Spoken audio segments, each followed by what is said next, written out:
Satya Sai Vahini, Chapter 9. One with the One. The Jagat or cosmos was created by God out of himself, so that he is the originator as well as the material of the cosmos. As a result, he is full, that is, paripurna. The creation is also full, and the individual Atma is also full. Therefore, many full entities are postulated. God made the cosmos manifest from himself. When this declaration is made, the doubt may naturally arise. How could God become these walls or these tables? God is supremely pure. How could he become these impure things? This is another doubt that comes uppermost to some. Let us seek the answers. Man is fundamentally Atma. But he has the encasement of a body, hasn't he? From one point of view, man is not distinct from the body, is he? In spite of this, however, man feels that he is not this body, that his reality is distinct from it, that he is not the baby he was or the old man he is, that he is neither male nor female, and that he persists through babyhood, boyhood, middle age and old age, masculinity and femininity, and all the other stages and changes. So too, the cosmos and all creation are but the billion bodies of God. He is all this, and in all this, but he is changeless and eternal. Nature is amenable to change. The Atma too can contract or expand, blossom or fade, shine or be befogged. Bad deeds will diminish its splendor by clouding its brilliance.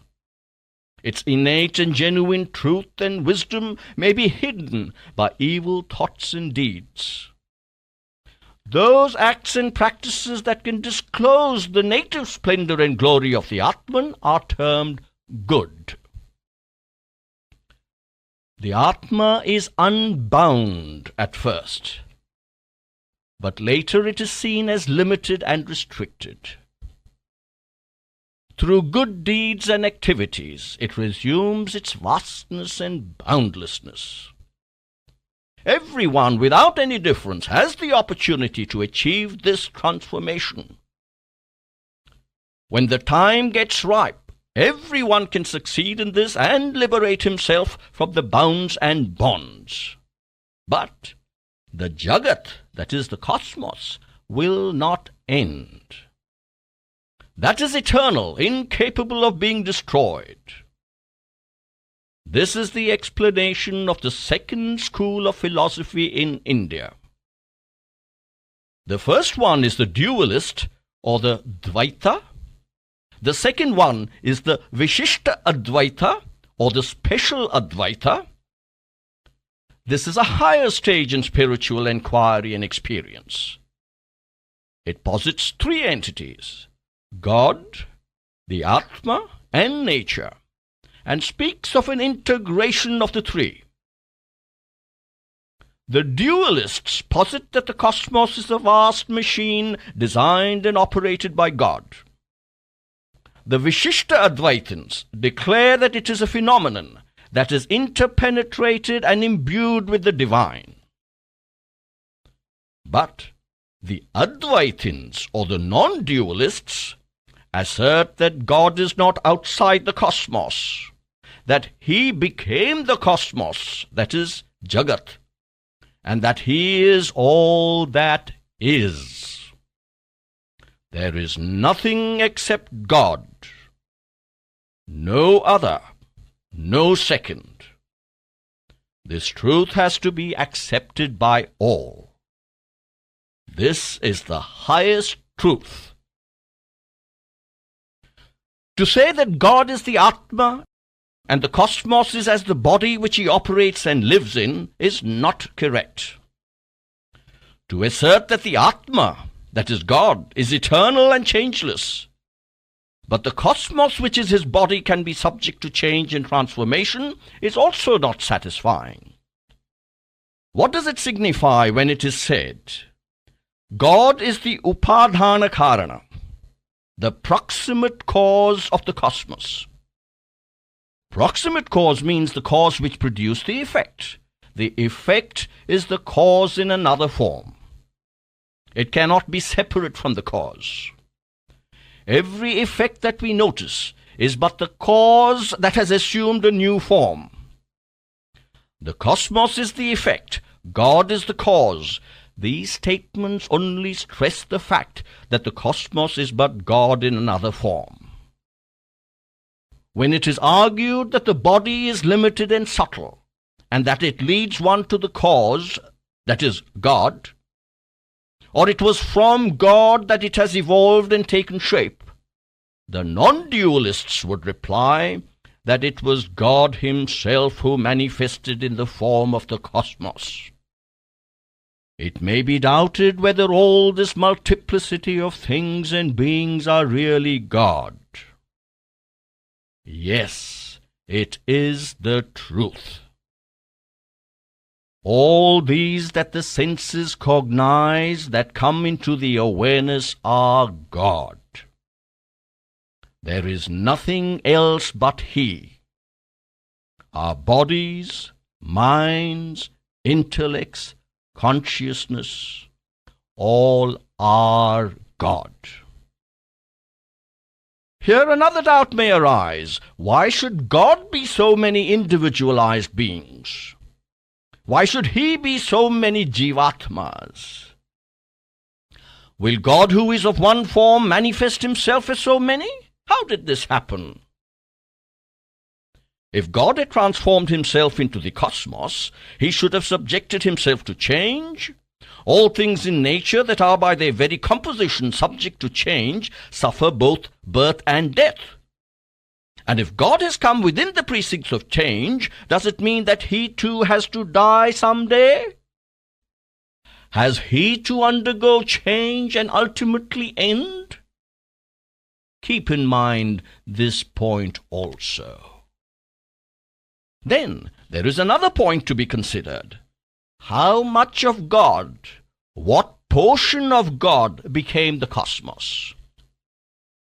The Advaitins say, whatever the portion you may allot or guess about, remember this. The cosmos does not exist. It is an illusion. It never is, has been, or will be. The creation of the cosmos, the dissolution of the cosmos, these billions of individuals emerging and merging, all this is but a dream. There is no individualized jivatma at all, no separated atma. How can there be billions of jivatmas? There is only one indivisible, complete, absolute. Like the one sun reflected as a billion suns in a billion lakes, ponds, and drops of water, the jivatmas are but reflections of the one in the minds that it shines upon.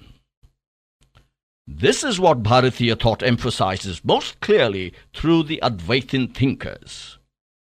Those who cannot grasp this truth are under the influence of Maya or delusion, it can be said. Dreams too have to be based on reality. Without a basic reality, the dependent idea or fact cannot exist. Without a basic thing, subsequent things cannot emanate. Without a basic being, subsequent beings cannot manifest. That base is God or Ishvara. He is full, he is the mind, the body, the Atma. You are only as real as a dream. For the eye that can see reality, the cosmos is not this multiplicity of name and form, but mere Sat Chit Ananda. That is, being, awareness, bliss. Just think of your dream. It does not arise from somewhere outside you, nor do the varied images and activities disappear into some place outside you. They arise in you and disappear into you. While dreaming, you consider the events and persons as real, and you experience, as really as in the waking stage, the feelings of grief, delight, fear, anxiety, and joy. You do not dismiss them at the time as illusory. The cosmos is the dream of God. It arises in Him and merges in Him. It is the product of His mind. These lives and repeated arrivals, all are the fanciful weavings of Maya, unreal fantasies, illusory agitations, unreal appearances. You are the full. You are God. God is you. Those who have experienced this highest wisdom can attain oneness with the One, here and now.